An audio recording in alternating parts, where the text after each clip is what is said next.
I'm Tyler Austin from Gungnir Strategic. Thank you so much for watching. In this video, I'm going to cover overlapping exposure or overlapping angles of exposure if you want to use the long term. What are they, why are they dangerous, and how we can manage them. So, what are overlapping angles of exposure? Well, overlapping angles of exposure is going to be a point in where you're exposed to two separate angle sets from two separate areas of uncleared space. So this is going to be easier to show than it is to explain. So right here we have a guy in a hallway, and the hallway has an open door on the left as well as a continuation at the top also going to the left.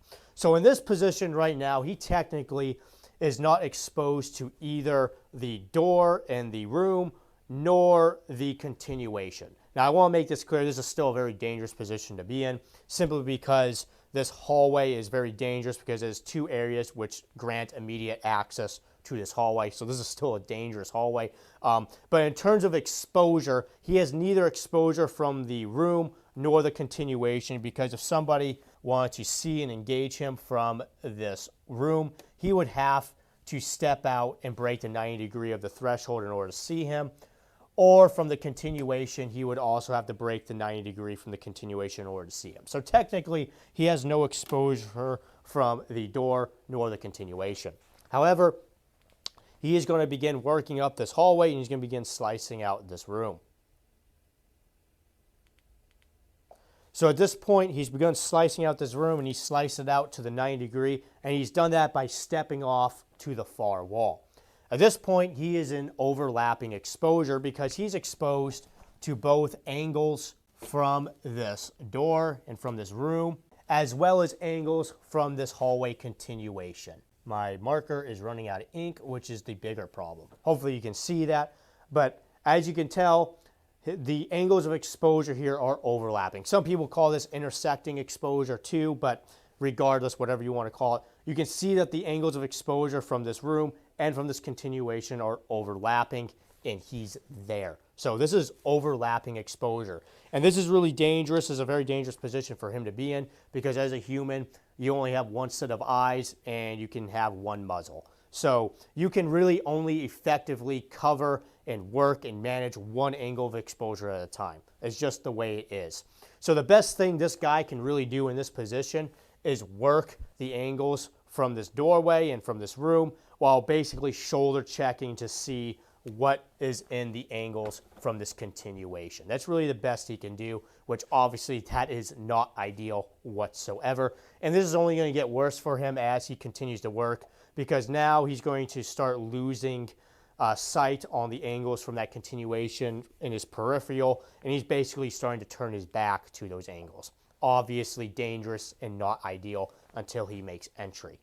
So that is overlapping exposure. How can we manage this? And basically in this context, which is a solo clear, I'm just going to go ahead and erase my doodles real quick. Give me a second. Now in this situation, there really is no way to not have overlapping exposure, but there are ways you can manage it. So he's going to go ahead and approach that door again, but instead of stepping off, he's going to maintain a rather close orientation to the door. So now he's still in technically overlapping exposure. He's exposed to angles within the room, obviously. However, his exposure to the continuation is significantly less. He's not exposed to nearly as deep of angles from the exposure, from the continuation than he was when he was stepped off onto the far wall. So he's doing a much better job at managing this exposure. Still very dangerous, obviously, and not ideal, but this positioning is much better for managing the exposure than in the last example where he stepped off. Still, he's going to work that threshold until he makes entry. Now, in a team context, overlapping exposure becomes much more manageable because one person can hold one angle of exposure while the other one works another. So in this situation, our friend got smart over here and decided to bring a buddy. So they're going to work up this hallway in a dual point. And this guy on the far wall, he is an overlapping exposure right now, but it's a lot more manageable from this distance because it's basically in one line of sight. Now, at some point when they get close, which would be this point right here, he's now realizing that he's starting to, if he goes any further here, he's going to put himself in a very dangerous position, basically the same position as it was in the first example. because he's stepping into angles from both the open door and the continuation that none of which that his teammate can cover for him.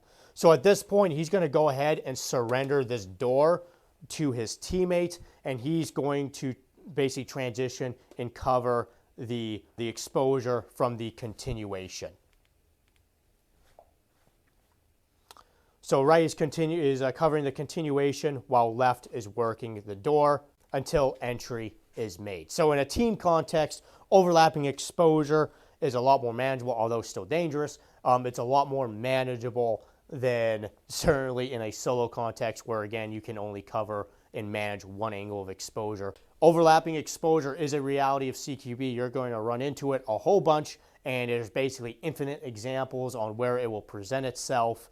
So it becomes one of those things on learning how to best manage it. Anyways, I hope you found this video helpful and informative. If you did, please like and subscribe. I'm Tyler Austin from Gungnir Strategic. Thank you so much for watching.